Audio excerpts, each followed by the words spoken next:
Pişik için pudra tamam. Çocuk bezi tamam. Bebek arabası tamam. Doğuma geç kalmamak için bir helikopter mi kiralasaydık? Abartma Galip. Hadi yatalım artık. Pişik için pudra tamam. Çocuk bezi tamam. Bebek arabası tamam. Doğuma geç kalmamak için bir helikopter mi kiralasaydık? Abartma Galip. Hadi yatalım artık. Pişik için pudra tamam.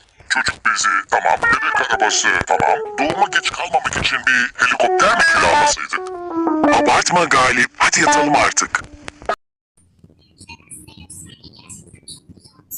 Pişik için pudra tamam. Çocuk bezi tamam. Bebek arabası tamam. Doğuma geç kalmamak için bir helikopter mi kiralasaydık?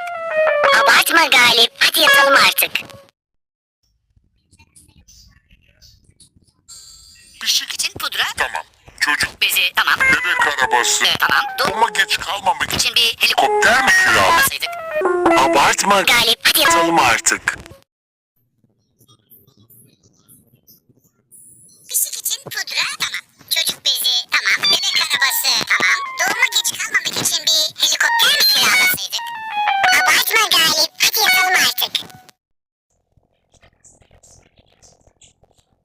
Pişik için pudra tamam. Çocuk bezi tamam. Bebek arabası tamam. Doğuma geç kalmamak için bir helikopter mi kiralasaydık? Abartma Galip. Hadi yatalım artık. Pişik için pudra tamam. Çocuk bezi tamam. Bebek arabası tamam. Doğuma geç kalmamak için bir helikopter mi kiralasaydık? Abartma Galip. Hadi yatalım artık.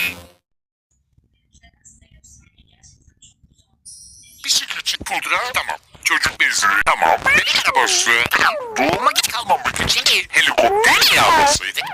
Abartma Galip. Hadi yatalım artık.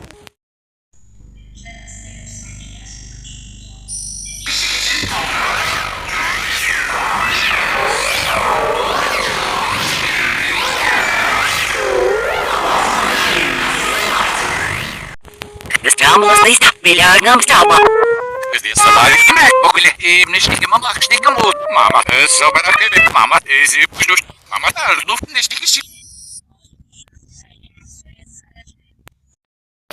Estamos listos para não estava.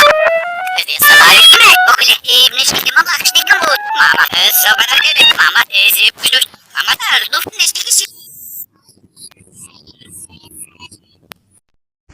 Estamos listos para não estava.